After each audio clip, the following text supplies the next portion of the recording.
The following is a presentation given by me, Gary Bean, at the 2024 East Coast Coming Home to a New Earth gathering outside of Philadelphia, Pennsylvania. This presentation will be split into two parts, beginning with Raw Contact, the Narrowband Beam. This is the work of a subjective opinion. As with anything LL Research shares, I encourage you to exercise your own discernment and to take what resonates and leave the rest behind. I hope you enjoy this labor of love from my heart to yours.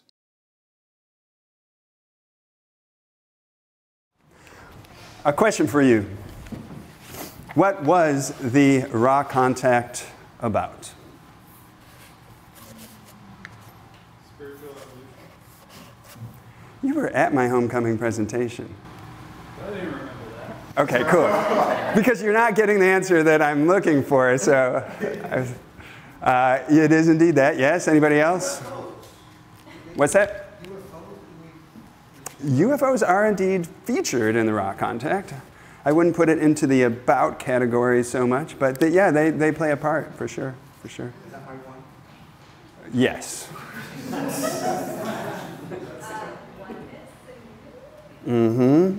That's a bullseye answer as well. Before Aaron, Caroline? Caroline. Caroline, I'm sorry. I'm just thinking, know thyself, accept thyself, and freedom. The disciplines of the personality, personal transformation, evolution. Aaron, final one. Teaching the law of one. Teaching the law of one. Yes, yes, yes, and all around yes. But this is the fourth time I've given this presentation, and nobody has gotten the answer that I'm looking for. And that's, I think Trisha Bean might know it. No, to be silly. Yeah, and that is, it was about the journey of three people. That's where my mind would go for the question, is straight to the metaphysics. What was Ra's purpose? What were they here to teach? What was the essence of their message? But across almost 4 years, 2,630 questions, 106 sessions, the material is about the extraordinary journey that three people undertook, and particularly the risk that one of those three undertook. And we're going to really highlight that in this Q&A. And then finally, how this came about. If you are not familiar with it, the LL Research published a book called A Concept Guide. That book came into being because I took it upon myself to read every passage I could get my hands on a given topic. So whether that was intelligent infinity, intelligent energy, faith, will, the quarantine, etc., etc. In doing this, I, by this point, had been studying the law of one for 18 years, and nevertheless, by performing this exercise, entirely new vistas opened to my eyes. Because, as you know, Don's question was unavoidably meandering. He might touch on intelligent infinity in this session, and then several sessions later circle back or find a new angle, or Ra has said something that's prompted him to ask in a new way. And this really only comes together in a more holistic depth of understanding when you synthesize those questions together. So I really think that the reader who starts with session 1 and ends with 106 is missing out on riches. So upon synthesizing, then I had what to me was gargantuan task of trying to distill that into some kind of representation of what Ra meant by these terms, which is how a concept guide was born. And I tried to stay as true as I could to what I believed Ra meant through this contact. At the end of each concept, however, I gave myself some liberty to offer some more subjective, jazzy, sort of freewheeling take on the term. I've been in the process of revising a concept guide, and in so doing, I overhauled the entry for the narrow band, which is what Ra describes, which is how Ra characterizes their contact. I overhauled it completely. It grew twice as big, and as it grew, I found myself getting emotional. and inspired about Don and Carla and Jim and this journey. So what I have made into a presentation comes out of a concept guide. This is a section of that book.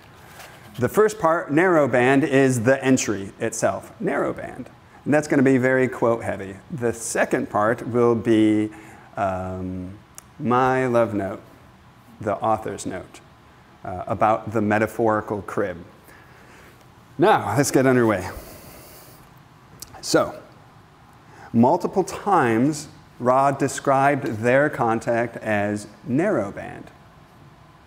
In some respects, they may have meant this literally, in that the transmission stream itself was narrow, perhaps similar to describing the coherent light of a laser. The instrument, Don, will find us entering the energy field at a slight angle towards the back of the top of the head in a narrow but strong area of intensity. Our contact is narrow-banded, and thus the influx brought in with us must be precise. As we scan the instrument, we find anomalies of the magnetic field, this is Carla, which are distorted towards our abilities to find narrow band channel into this instrument's mind-body-spirit complex. Well, you can see from these quotes, and there are as many, if not more, like it, which speak to sort of dimensionality to it, of the narrowness and the precision of this beam that Carla is receiving. But we'll also focus on the other potential connotation of the word narrow. First, I turned to ChatGPT on the Edge browser, which is my go-to. It's free, quick, easy, convenient to use, to try to create some kind of visual of a narrow band. And I gave it a couple very simple prompts. I needed outer space, I needed Earth, I needed a single laser beam reaching Louisville, Kentucky, moreabouts. ChatGPT struggled with this. This is the best I could get. And they just got worse from here. So here we have two beams reaching somewhere in Saskatchewan, I don't know, with a kind of ominous looking galaxy or nebula or celestial phenomena up there. This, I don't know what the hell is happening. It's just a beam bisecting Earth. And then, feeling done with this, Trish and I decided to explore what would it be like if our beautiful golden retriever, Emma Lou, went to a resort? Or was a Rastafarian. Whatever our dog is smoking there was not our invention. ChatGPT went a little off the rails, as it does. And then what if Emma were rendered into classical art?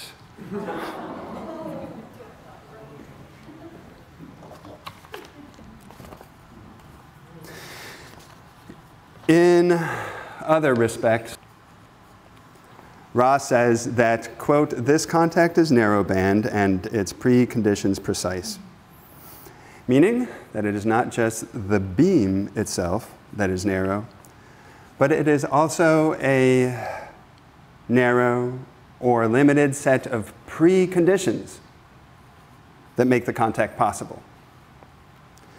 The two most fundamental, irreplaceable preconditions are, any takers? Harmony among the three. Who said harmony among the three? Robert? Yes, number two. So one more. What's the other precondition? And Rod named this several times. Both the harmony of the group and hint. Oh. Was it intention? Related to it, yeah. Intention's a part of it. Hint, it focuses on Carla. Was it purity of the channel or the imperfect? Purity of the instrument, harmony of the group. This particular instrument was not trained, nor did it study, nor worked it at any discipline in order to contact Ra. we were able, as we have said many times, they're very cognizant about how many times, or having said something before, to contact this group using this instrument because of A and B are my additions. A, the purity of the instrument's dedication to the service of the one infinite creator, and also because of B, the great amount of harmony and acceptance enjoyed each by each within the group. This situation making it possible for the support group to function without significant distortion. And we'll talk a little bit more about the without significant distortion piece of that. Or, to put that another way, I'm going to skip to the end. The calling group may have many distortions and be working with much catalyst, as may those of Ra. The A, overriding desire to serve others, bonded with the B, unique harmonics of this group's vibratory complexes, gives us the opportunity to serve as one channel for the one infinite creator. So it's kind of amazing. Imagine traveling outside of the solar system. How would that happen? One immediately thinks, well, you need to train as an astronaut. You need extraordinary understanding of astrophysics and rocket engineering and so forth. And imagine not being equipped with any of that training, knowledge, or any understanding, but you're pure in your desire to serve. And you have a support group with whom you're synergistically bonded together in harmony and love. And it is that what allows these other beings to assist you in your desired course of travel. That's the right one. So that harmony included, we're going to wait, 3 people mutually supporting one another, genuinely loving each other, and accepting each in their own unique set of distortions. They accepted each other. None of those 3 individuals were perfect by any stretch. They were weirdos in their own way, but weirdos who loved one another and accepted each as distorted as they were. If you look at the Don's Vulcan-like character and Carla's expressive, warm, caring character and Jim's solitary, power-exuding character, how different they were, but how they came together to create something greater than the sum of their parts. And underneath the technical language is this poignant dynamic.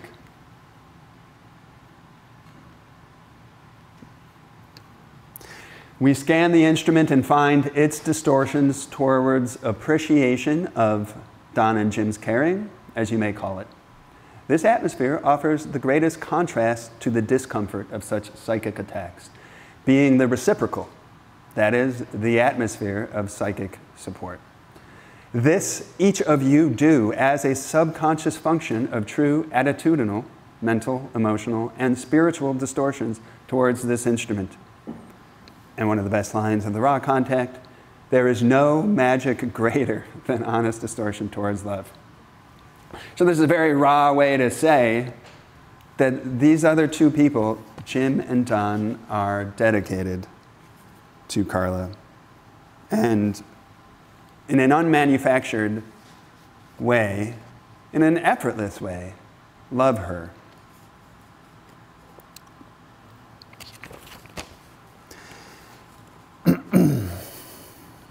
Thus did the 2-man support group serve 2 vital functions,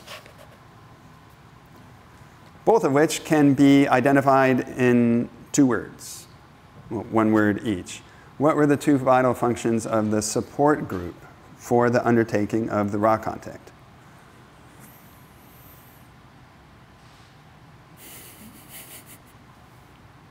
BJ? That they were, but in terms of the effect, the result. Protection is one, yes. And the other is Jen.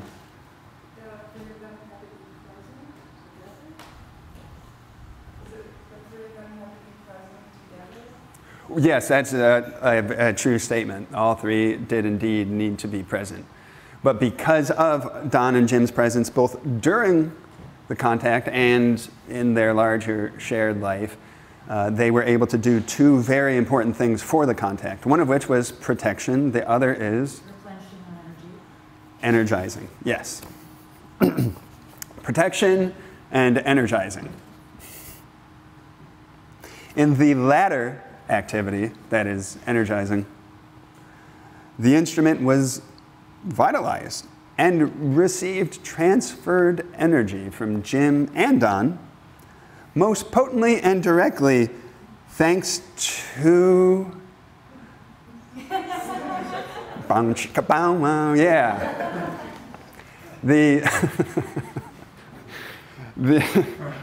I'm glad that's going to be immortalized. The sexual energy transfer that they discovered was rocket fuel to the raw contact, and which became a ritualistic activity before each session. Jim and Carla did it. But while I'm having fun about it, they of course engage in something of enormous depth and care and intimacy and of a sacred quality. And not only did Carla receive energy that way, but Jim spent every minute of each session in meditation doing what? Very few people know this. Nico. If I recall correctly, visualize a sort of golden energy flowing through the instrument, that is through Carla. You know, to support her and giving her energy and strength. Recently read Tilting at Windmills. You recently read Tilting at Windmills. Yes. Not recently, but yes. Yeah.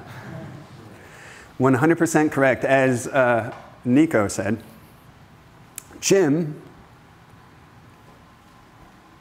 who here has heard the actual audio recording of the raw contact?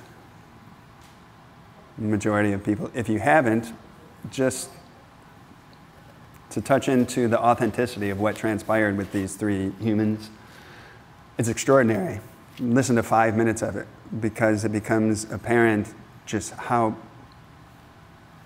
lots of things can become evident, but at a surface level, how slow it was, how Ra inflected every syllable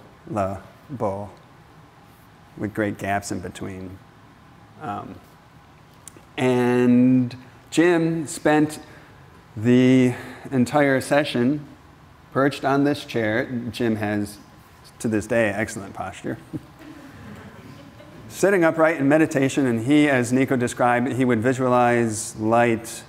Nico said golden, I have white in my head. Either way, I'm not too sure. He would visualize light moving through Carla's feet, up through her body, supine on this bed, and when he reached her head, he would repeat the exercise. That's single-mindedly all this individual did for Trish. On average, how long would you say the sessions were? Hour 20. If you go onto YouTube and see the Trish completed the project of synthesizing the text of the raw contact with the audio on YouTube. A multiple year undertaking.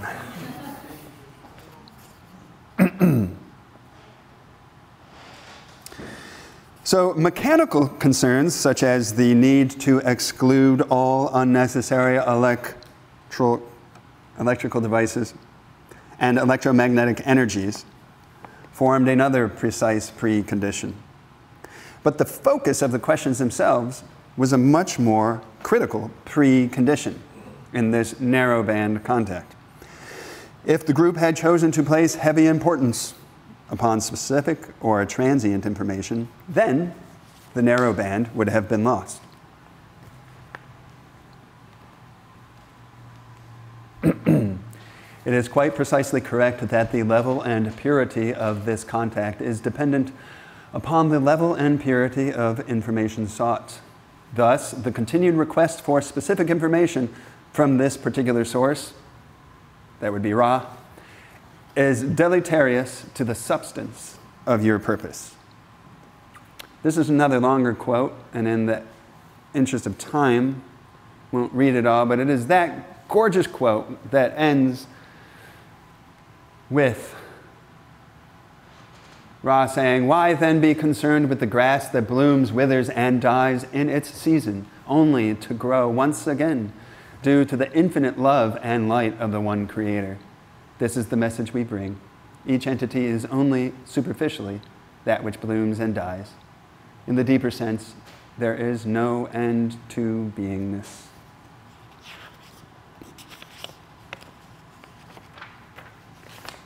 If all the notes of this unchoreographed concert could be played together in precision and harmony, then something very, very extraordinary could happen. Carla's spirit, as Ra once described it, could be transferred to the care of Ra in the sixth density, so that Ra could speak through her essentially empty physical vehicle. And as part of my reread of the Ra contact, I was able to find quite a few quotes where Ra describes just this situation. The understanding of our social memory complex is that the most efficient way to communicate with material, communicate material with as little distortion as possible, given the necessity of the use of words, is to remove the conscious mind complex from the spirit mind body complex, so that we may communicate without reference to any instrument orientation. Which is what's happening in conscious channeling, which is what's happening when we're doing. That is, the instrument is necessarily coloring what is coming through due to their own biases, their own experience, their own knowledge base, their own limitations. What makes the Ra contact unique is that the instrument is not present, and we will find Ra saying precisely that, so that we are hearing directly from Ra themselves. The Orion entity discovered that Don and Jim were not capable of distinguishing between normal unconsciousness, with the mind-body-spirit intact, and the trance state, in which the mind-body-spirit complex is not present. We are not physically indwelling in this instrument. Rather, the mind-body-spirit complex of this instrument rests with us. With us. Each time, as you would put it, we perform this working, our social memory complex vibrations mesh more firmly with this instrument's unconscious distortions towards service. Thus, we are becoming a part of this instrument's vibratory complex, and it a part of ours. This occurs upon the unconscious level, etc. Questioner, the instrument has mentioned what she refers to as bleed-through, or being aware, during these sessions sometimes, of the communication. Would you comment on this? We have the mind-body-spirit complex of this instrument with us. Kind of interesting, in a previous quote I read, they said the conscious mind complex. Here they say we have the mind-body-spirit complex, and elsewhere they use the word spirit, which I don't have in these quotes. As this entity begins to awaken from the metaphorical crib of experiencing light and activity in our density, it is beginning to be aware of the movement of thought. It does not grasp these thoughts any more than your third density infant may grasp the first words it perceives.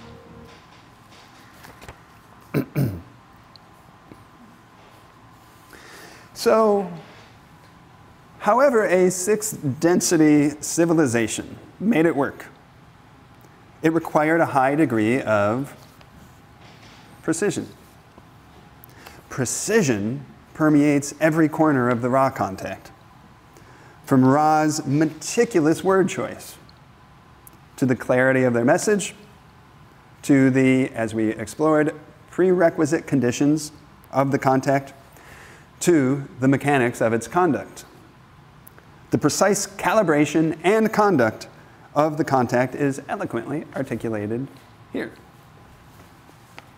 Questioner, can you tell me why the slight error made in the ritual starting this communication 2 sessions ago allowed the intrusion of one Orion-affiliated entity? This contact is narrow band and its preconditions precise. The other self offering its service in the negative path also is possessed of the skill of the swordsman. You deal in this contact with, shall we say, forces of great intensity, poured into a vessel as delicate as a snowflake and as crystalline. The smallest of lapses may disturb the regularity of this pattern of energies which forms the channel for these transmissions. I'm a little fuzzy on what the error was. I think that they made a misstep in the walking of the circle of one. But such was the precision that it opened up the possibility for this adverse consequence. Oh, and in reading about as delicate as a snowflake and as crystalline, I wanted to look up, get close-up views of snowflakes, and was just enamored with their infinitely unique geometric beauty. And Ra says the contact was not only as delicate as these little entities, but as crystalline. What that looks like on a metaphysical level, I don't have the creativity to fully imagine, but I imagine it's beautiful, as are these crystals.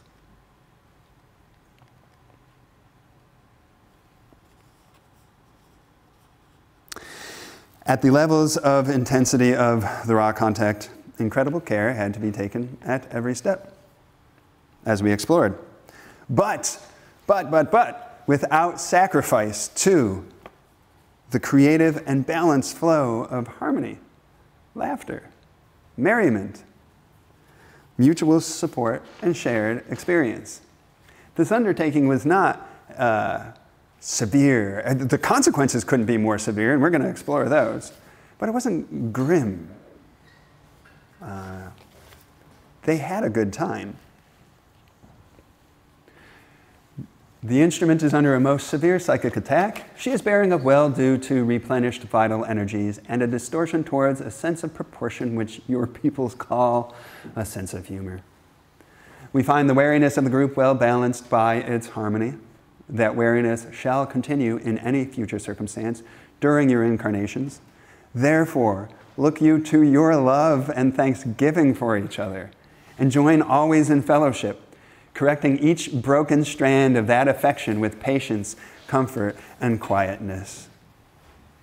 I think there's so much to unpack from there, or so much to be inspired about, even if we are not conducting a Ra contact ourselves. We have presumably loved ones in our life, whether a spouse or children or a family or associates.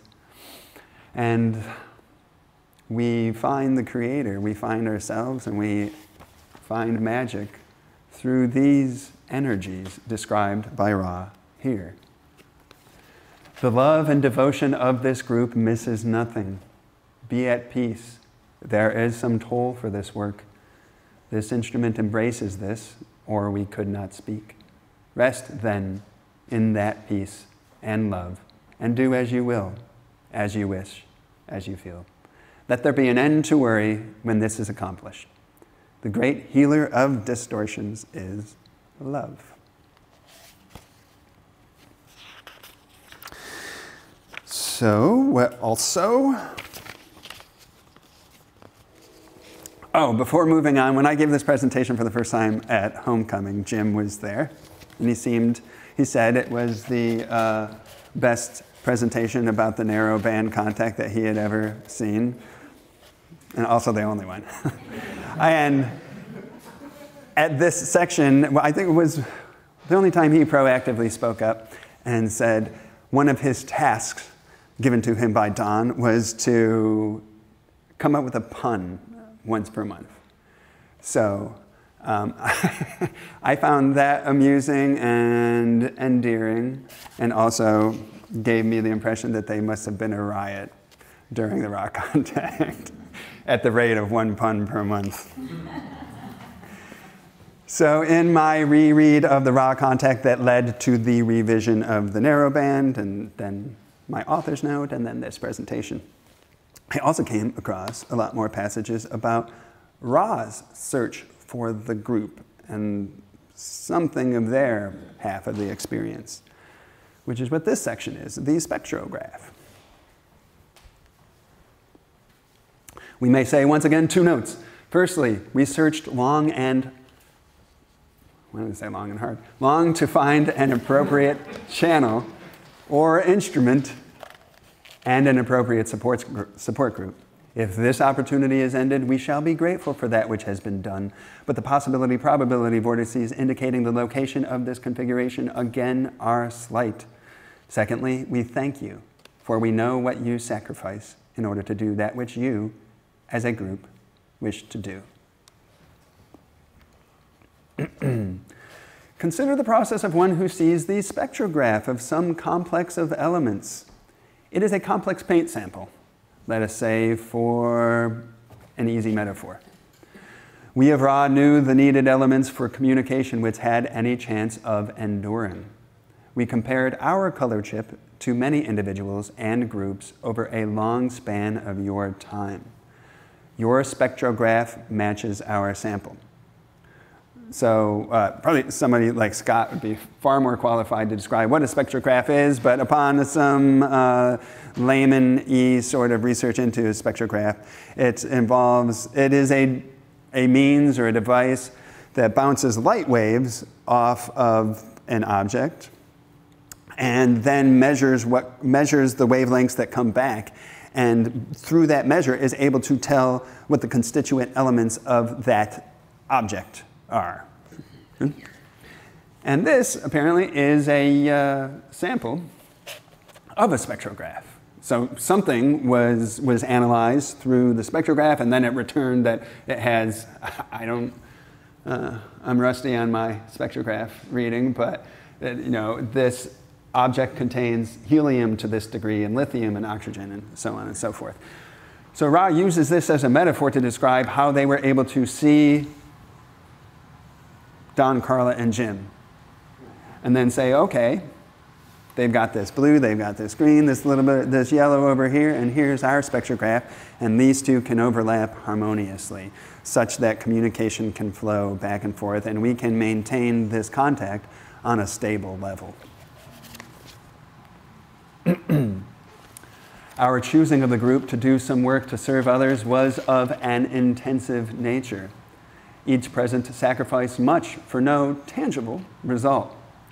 Each may search its heart for the type of sacrifice, knowing that the material sacrifices are the least.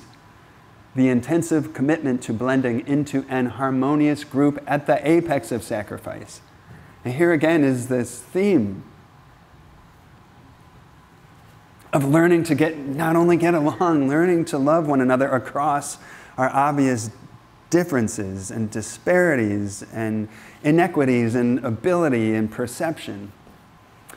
Under these conditions, we found your vibration. We observed your vibration. It will not be seen often. And I put into brackets what a couple of their arcane words meant here. We do not wish to puff up the pride, but we shall not negotiate or haggle with the circumstances necessary for our particular contact. Thus you have received, and we willingly undertake, the honor duty of continuing to offer transmissions of concepts which are, to the best of our abilities, precise in nature and grounded in the attempt to unify many of those things that concern you. I believe this is the last one. The difference between the raw contact and another channeling group that Don was talking about lies in the fact that we are as we are. We are as we are. Thus, we may either speak as we will or not speak at all.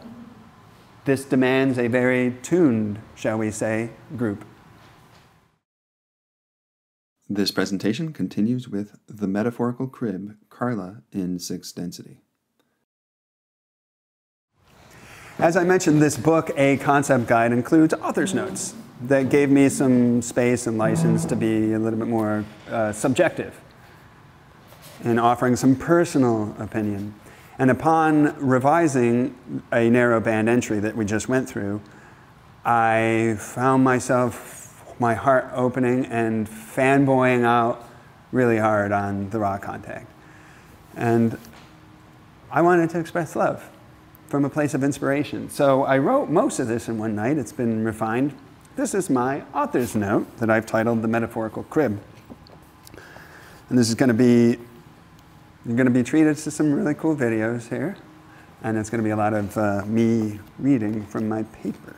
And it's going to be me checking the time.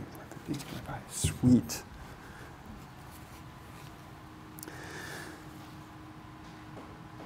The precision of Ra's and the questioner's language has the downside of creating an ambiance of a technical, cerebral nature. Given a subject matter that historically has not lent itself to exactness, the surgical use of language is remarkable. English became a scalpel in Ra's hands, and our misapprehensions the subjects on their operating tables. But I think that to gain a fuller, more embodied understanding of the magnitude and meaning of what transpired during the raw contact, some emotional contact is needed. Because it is in our purified and emotional depths, I think, that we turn the key to the lock protecting our inner heart.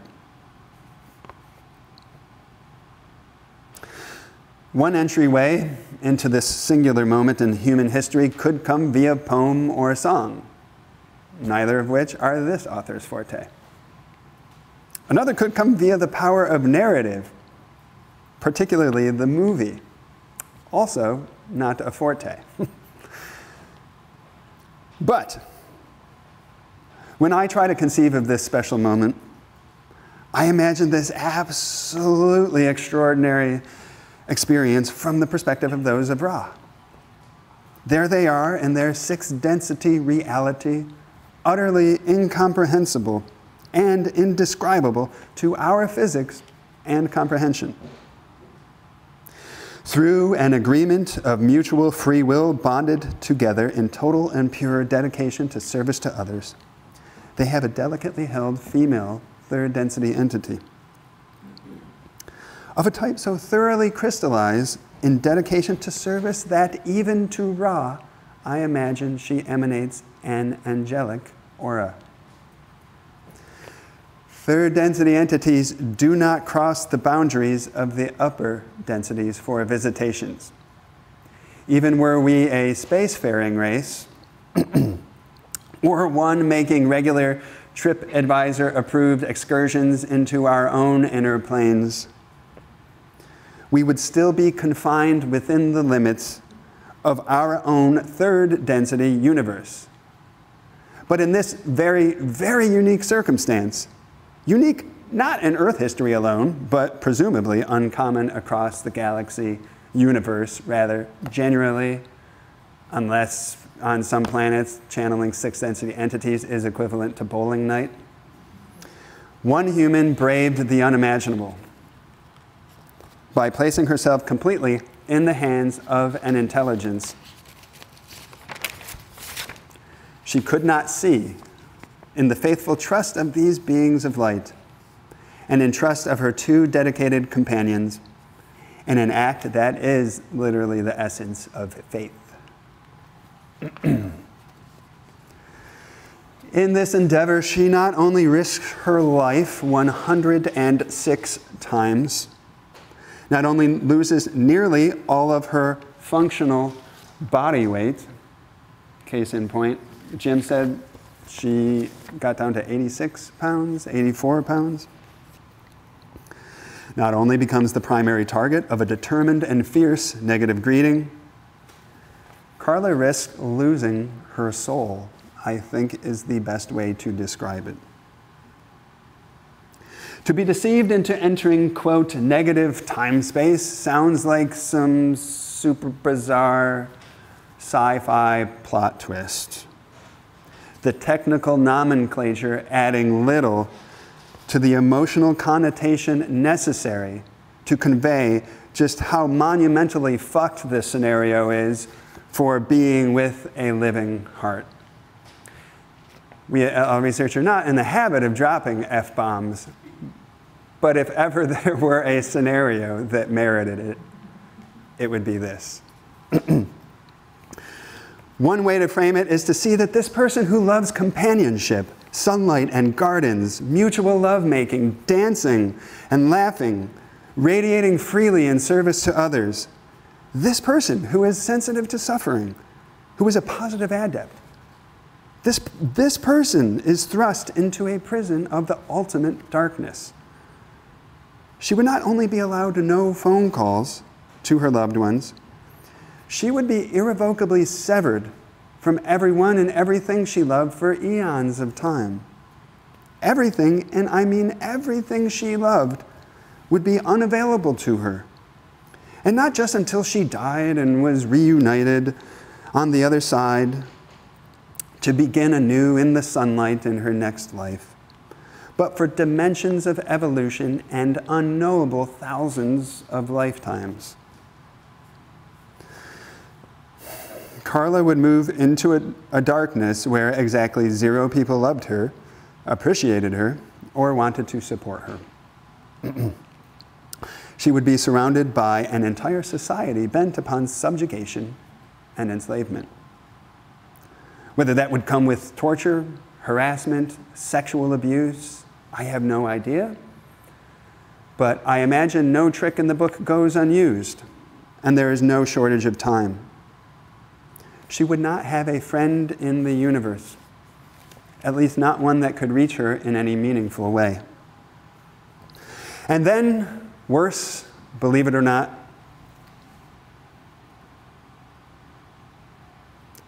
the one known as Carla would have to become that darkness. Though she would probably foolishly strive to hang on, to remain pure and loving for as long as she could, hold out.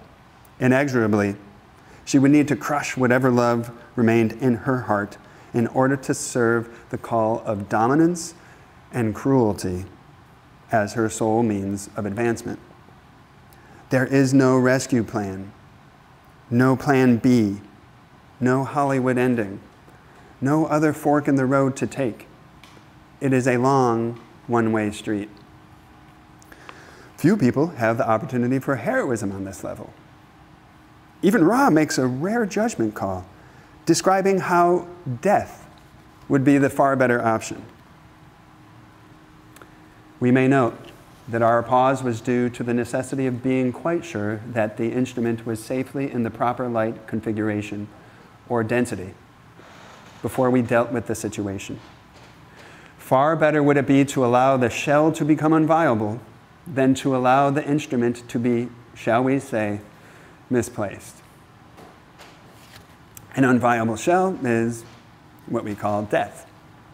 And this is connected to the circumstance of Carla in a Sunday meditation, consciously channeling, and for a moment slipping off into the raw contact without the necessary protections and protocols, and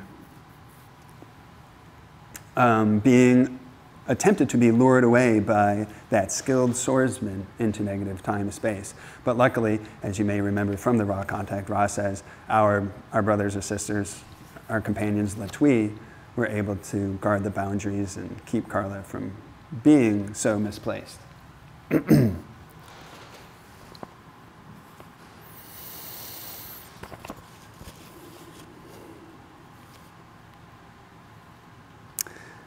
So I'm being fairly dramatic here about this dramatic scenario. But what was Carla's perspective? I'm going to play a video clip of Carla talking about it rather nonchalantly. which was the key, I think, to how she did not allow this negative intrusion. First, some clarification. So what you're about to see is a clip from the Tilting at Windmills interviews. If you are unfamiliar, here's the cover of the book 8 months before Carla left us, graduated from her incarnation. I sat down with Jim and Carla where they allowed me to interview them for 7 consecutive days with about over 400 questions.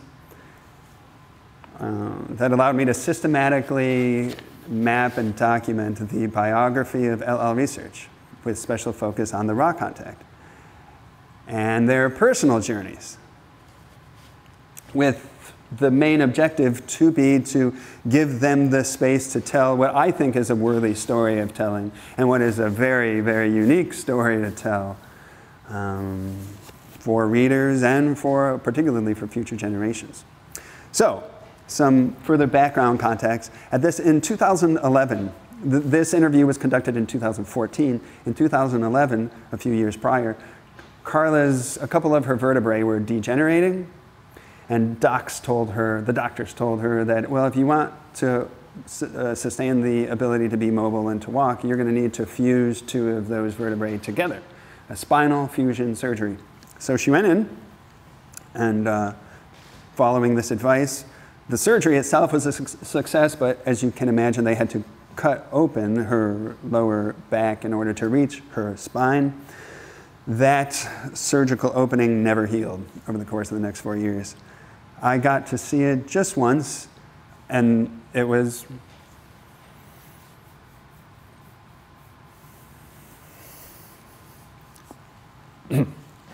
I expect to be emotional there. There was a gaping wound in her lower back that we had a friend named Melissa who did the dressing changes every day, and Jim and Melissa had the honor duty of taking care of Carla in that way. But if you saw Carla, you wouldn't know really that she had a gaping wound in her back that never healed. She and Jim, as you may know some of Jim's backstory, he purchased 100 acres wilderness acres in central Kentucky with no running water, besides a creek, no electricity. The guy built himself a log cabin by cutting down trees. And there he thought he was going to spend the rest of his days happily until he died, because he loved solitude. He's, kind of something of a monk at heart. But after year 5 or so of being on that land, he felt, I need to offer my service to a group. And story for another day, connected with Carla and Don, was invited by them to move in on December 23, 1980. He did, and then 23 days later, on January 15, the raw contact begins. So anyway, that's some backstory to explain their separate room situations.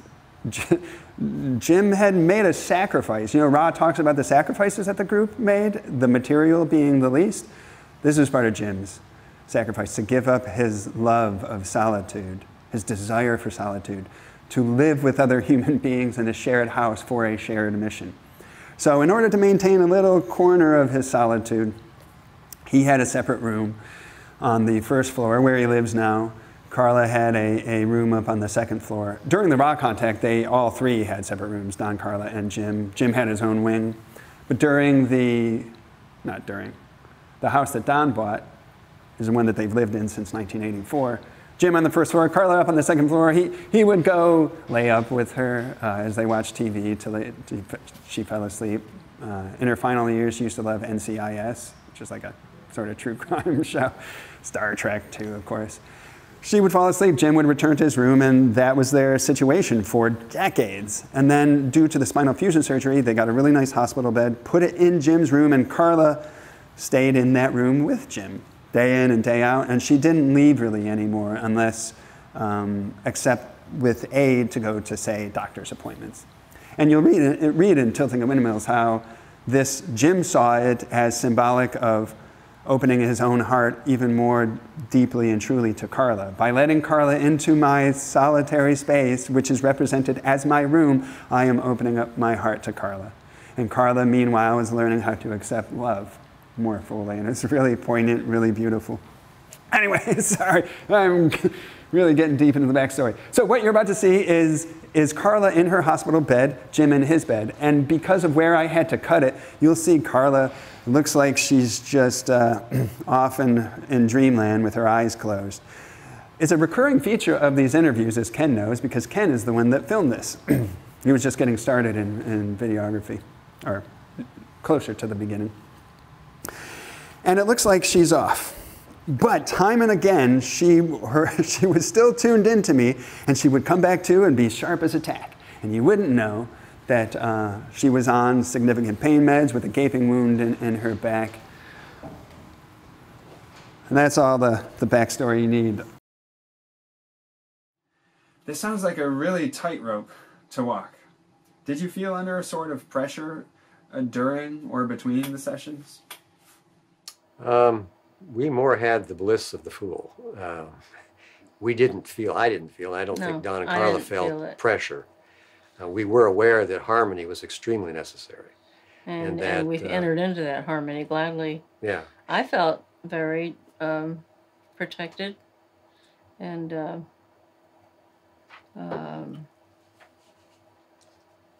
ready to work. I did not worry about it at all. We did our work. We tuned. We challenged beforehand, of course.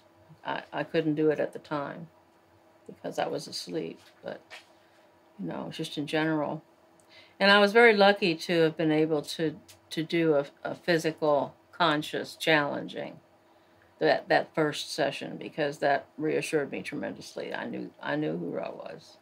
I trusted that. Otherwise, you may have had doubt. Yeah. Otherwise, I might have. But as it was, I felt very secure. I felt very loved, and I felt that all was well. As long as I did my work, I needed to stay honorable and pure, and to do my thing, and you know, do the work that was there to do, that I had agreed to do. And Jim was the same. He was very ethically upright and did everything that he possibly could to enter into the harmony of the group, and Don was his own beautiful, incredible self, and would never have been inappropriate in a million years. He was always just fine. It's quite silent, you know. I mean, he didn't say anything, but he was right there. And that sense of confidence and trust and security was also in and of itself a protection. Had you given in to or dwelled upon the energies of panic or doubt or worry, you would have opened the door big time for a negative intrusion into the contact. That's right. Mm-hmm. I was not tempted to do that at all. We'll play another video clip. Disclaimer, it features my mug momentarily. The few times during the series Ken panned over to me, but I'm, 1% of these videos. So, after all that, my simple question to you is, how did you hold up under all of that assault, Carla? Well, as it occurred. I tried to stay in the present moment, and I knew that my strong point was faith and fearlessness, and that it was a renewable resource as opposed to my physical, which wasn't as easy to beef up. Faith is absolutely renewable. You just go to spirit and ask. You get a big woof, and you're fine again. There's no end to vital energy if you have faith, and I did. And if you have will, and I did. And if you don't tend to worry about the future, and I don't. ever. So I just stayed in the present moment and dealt with things as they came up, you know. That or went down. And I had help, you know. I had physical help. Jim and Don were both right there. And like when I couldn't breathe, I was on a walk. And at first Jim didn't notice it. And so I was not having, you know, somebody to back me up at that moment. But I just focused on the fact that if I continued not being able to breathe, then I would just faint, and my body would recover naturally. So I wasn't worried about it. I just made sure that I was in a place where I could fall down and you know, not be in traffic or anything over the side of the road. I was off in a subdivision when this happened, so it wasn't, you know, a dangerous traffic situation. And after about, I don't know, 30 seconds, just about the time that it let up, Jim became aware of it, and he was right there to give me an arm and pat me on the back and make sure that I was okay. So that was probably the most dramatic of the things that happened to me, where I had to consciously invoke fearlessness and the faith that all was well and all would be well. I don't know if you saw it, but there, Carla's right arm was here, and Jim's left hand. Jim's left hand was down, and her on top of his. I think that was it. I'm pretty sure all 7 days they did that. And that may have even had roots back to Ra. You know, Donna's really trying to find out how to protect Carla from this potential of misplacement. And Ra says, well, it's on the gross level, holding her hand will prevent her from slipping into trance. So every single channeling from went in 1983 until her final one in April 2011, Jim held her hand.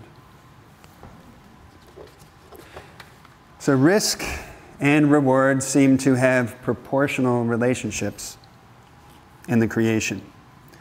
The risk was of this scale because what Carla, Don, and Jim were doing was of that scale.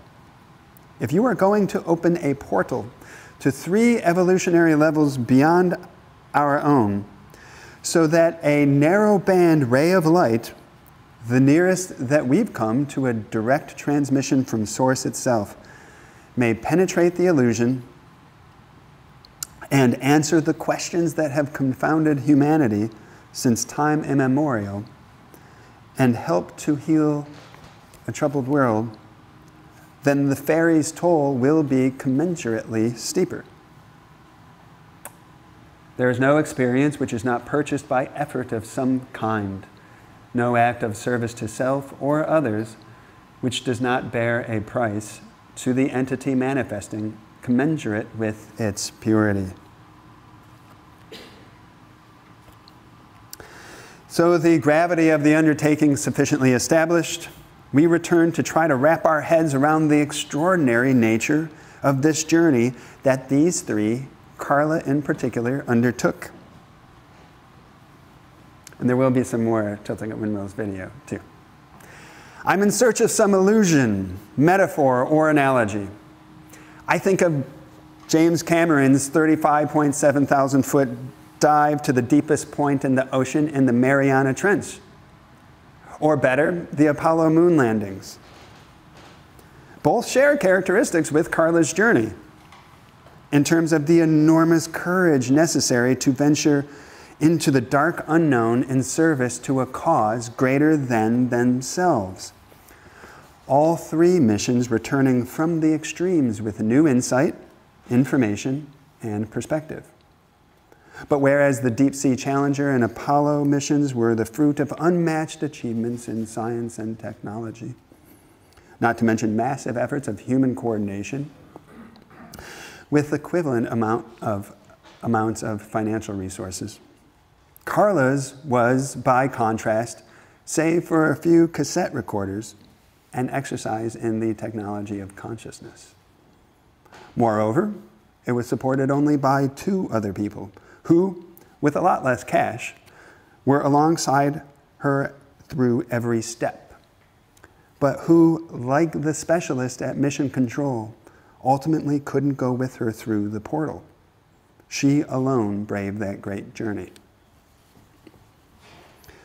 Of even greater difference, while the terrestrial ocean and near-terrestrial moon voyages pushed the boundaries of scientific understanding and exceeded the limits of what had previously been possible, each were still well within the bounds of third-density reality.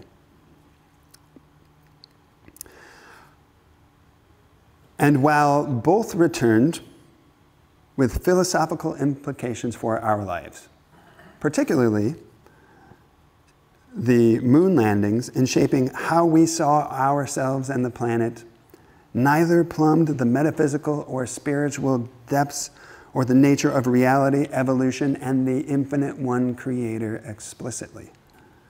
So, when my mind searches for something, anything comparable, it returns empty-handed. This is probably a limitation of my knowledge, but it could be that what the Don Carla Gym complex did is simply without historical precedent or peer. This slide is like the ginger on a sushi plate. It's going to cleanse your palates a little bit. Yet, what really marks it as special to me isn't so much its statistical uniqueness, though, my God, that alone is worthy of generations of study, but the spiritual nature of the undertaking. Many people, much, much smarter than me, will write about it someday, and are writing about it. But while you are here with me, it is the combination of the purity and the profundity, the scale of the undertaking, the opening of a doorway to the universe through which flowed the greatest enlightenment a confused world may have ever heard, that makes me well with tears and makes you well with tears when I and you really feel into the authenticity of it. It is here where I want the scriptwriter to render into film some narrative setting that emotionally connects the viewer to the story in an approximating way of what transpired on the metaphysical level during this precious contact. Not being one for sensation or hype, belied by my entire presentation so far, I want to avoid cranking up the emotions to an 11 with hyperbolic, messianic exclamations and proclamations. But I do want to render some justice. Even with subtle music and understated storytelling, when Carla, laying supine on that bed, sheets carefully tucked up to her neck, tie-pin microphones on her chest, a carefully folded sheet over her, actually a carefully folded towel, I believe, over her eyes, her hair, aka antenna, combed outward in straight lines, her 2 companions near her, closes her eyes to, as she experienced it, quote, fall asleep, then holy music of choirs and connotations of the presence of angels and light forces feels appropriate. They gather to bear witness in joy, and even from their greater perspective, awe at what this fragile but determined human is doing. Maybe something like this.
there is no magic greater than honest distortion toward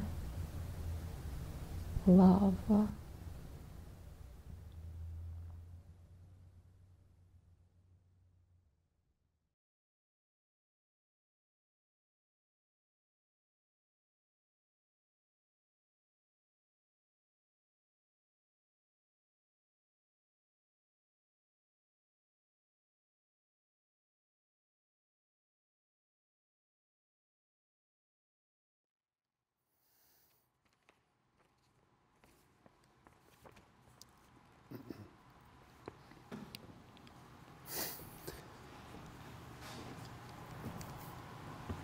It would seem that those attending to this event upon the unseen realms would marvel, knowing that they are witnessing something that either the world has never seen before or sees only once in an age.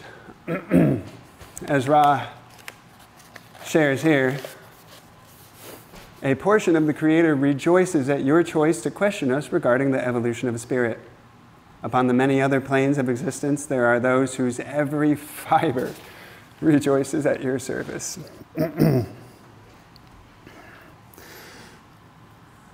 And through whatever space odyssey, interstellar, matrix-esque way that Carla's journey into the impossible can be conveyed on screen,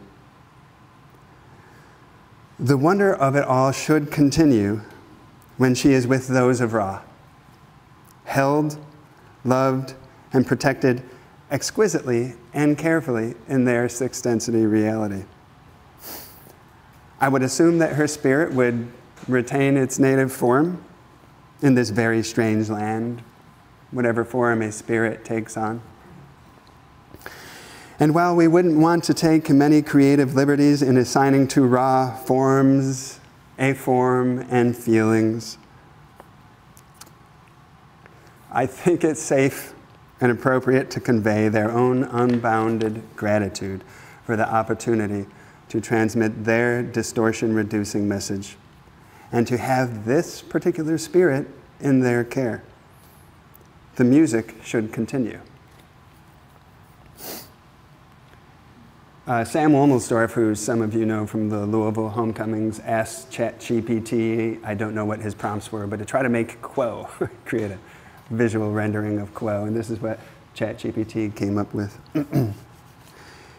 It is such an extraordinary thing, this contact. If we take Ra at their word regarding the history of the interaction of the Confederation of Planets with our world, including the outreach to Eisenhower, wherein they apparently offered a real plan to help facilitate peace and freedom for our planet, which tragically went unaccepted. How incredible that at this moment in our history, Ra simply circumvented governments, authorities, and earthly power structures to transmit a light powerful enough to awaken the world's dreamers from their slumber to 3 eccentric but humble people living in Louisville, Kentucky, of all places. 3 who held no significant earthly power and were living not for capitalistic objectives, but for a life consciously dedicated to seeking and service. Ra waited for the final piece to lock into place, which was signaled by Jim's moving in with Don and Carla. And 23 days later, it was go time. The theater lights dimmed, and the stage light centered on Carla and her companions. Maybe we have to look to religious events for comparable moments of meaningful, paradigm-altering impact, which take on an aura of personal significance to those impacted. But whereas historical episodes of revelation are shrouded in the mist of a forgotten, partially recorded past, altered by subsequent millennia of scribes, translators, and especially power structures. The moment of the raw contact arrived when humanity possessed recording technology sufficient to capture the message as it was intended. Right on the cusp of the emergence of humanity's training wheels for the social memory complex, the ultimate distributional tool and preserver of information, the internet. No accident that. Thereby allowing the reader to return to this particular stream of revelation, among others, without necessity of intermediary, including LL research, and always in a state of original preservation so that it cannot be co-opted by power structures to mean something that it isn't, so that as long as the seeker returns to the source for direct understanding. This is not to say that the contact should have religious or any kind of significance to anyone. No philosophy and no group downplays its authority and significance more than the law of one and LL research. Or I should say, few do. In a universe of oneness, what is this but yet another iteration of the Creator knowing itself? No, the purpose of this presentation is only to get beyond the technical language in order to help provide a frame of understanding for why this thing that happened was special. Because for a few people on the planet, including those in this room, the contact is immensely significant as a guiding light upon their journeys. It is also to open the heart by the way of the emotional door, to perceive the beauty, the profundity, the solemnity, and joy that unfolded when three humble spiritual seekers lived together with hearts joined as one in order to go on an adventure like no other. It is to see that the light that they helped to bring back, to share freely with the world, motivated not by the accrual of status or profit or power, and without missionary zeal or proselytization or salesmanship. Dispassionately, they made a liberating, empowering, and healing source of information available in order to free and heal those interested spiritual seekers around the world whose spectrograph matches the vibration of the law of one. Ooh. Could be a difficult question to answer. It might be a simple one. How has your spirituality grown over the years? I guess I think about what I do more than ever before in terms of the spiritual ramifications. Every act, no matter how small, is an expression of my spiritual journey. And every act, in order to be imbued in love, needs to be consciously undertaken. And I'm still working on every act, you know, but it's very apparent to me that everything I do needs to be done consciously. For me, I think it's just patch. You know, when I see something that needs work, then I'm on it. I remember when you pointed out to me that I constantly interrupted people, and it never occurred to me before. But then I thought about it, and it immediately became clear to me, well, that's the way my parents communicated. Everybody talked over everybody, and it was, you know, a lot of times when people are explaining themselves, they'll start into it and you get it before they're done, long before they're done. So why waste that time? You know, why not go ahead with it and say, yeah, I understand this, and then you'll go on with enlarge the discussion, not just sit there and wait. Yeah, I knew you were going to say that. Yeah. You know, and really it's too bad, because this is unusual. I mean, they were two very, very intelligent people, and they just were impatient, and they didn't want to wait. They didn't want to give respect to each other. And I could see there was a much more gracious way to work on it, to relate. And I wasn't taking advantage of that. So I don't know how, to what extent I've been able to heal that error. Hopefully I've listened better through the years, and you've noticed through the years since you said that I'm doing a little bit better. I'm listening a little bit more. I'm letting you finish your sentences. I don't know how much I still interrupt, because when I do it, I wouldn't do it if I saw it. So my spiritual growth is like that. I think you just, on the surface, it's a process of taking the catalyst that comes in and learning from it and trying to apply it. And doing it with indifferent success, but, hopefully gradually climbing that mountain, becoming more mature, more able to love more fully, more able to receive love. That has changed a lot. There was a time not too many years ago when I would not have been able to accept this much love, accept being helped this much. It would have troubled me enormously. And I have gotten to the point now where I'm able to accept love and accept the help without overly feeling inadequate because I can't reciprocate.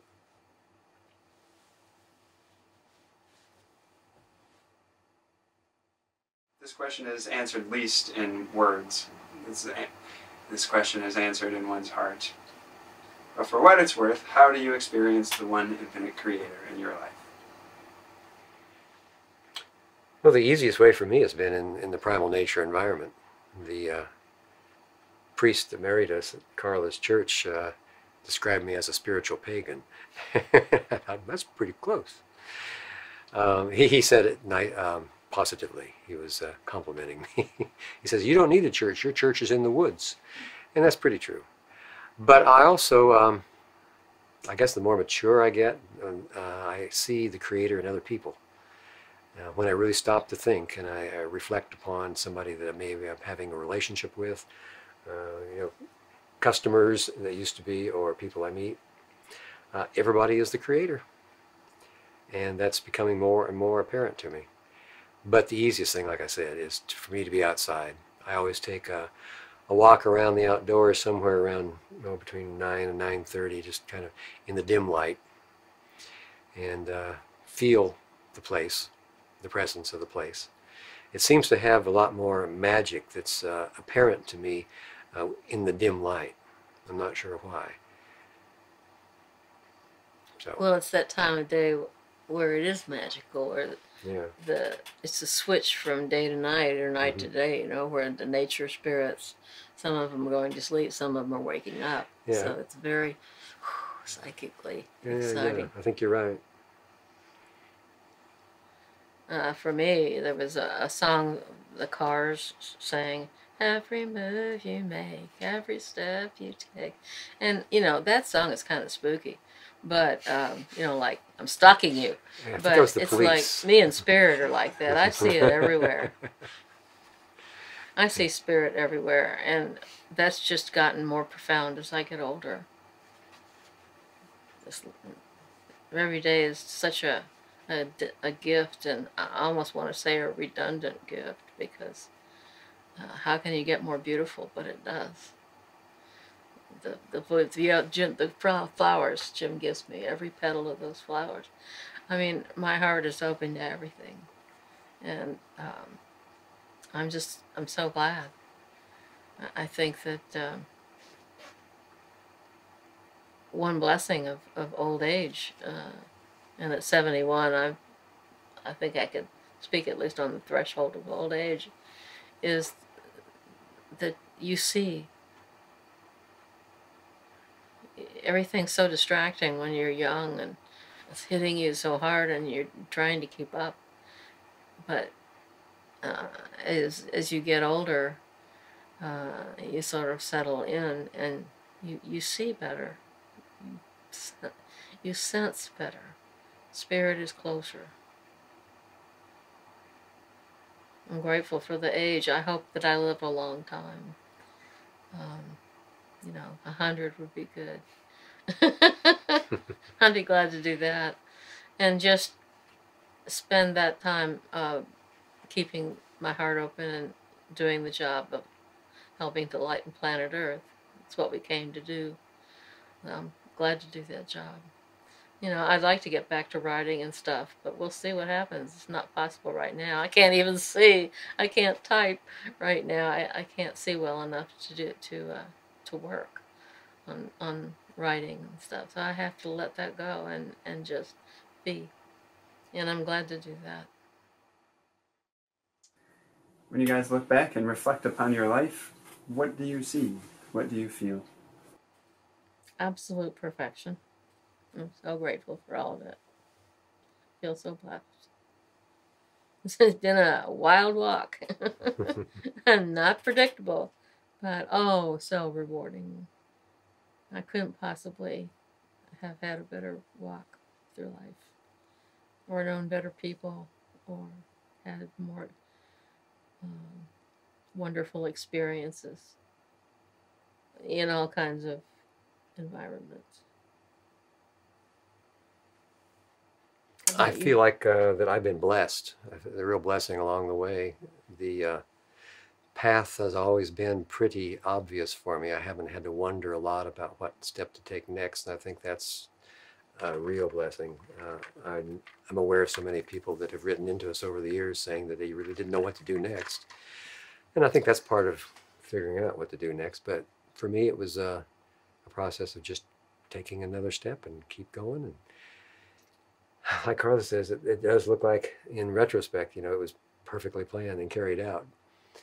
And a wonderful adventure. An amazing adventure. Yeah. Yeah. What he said.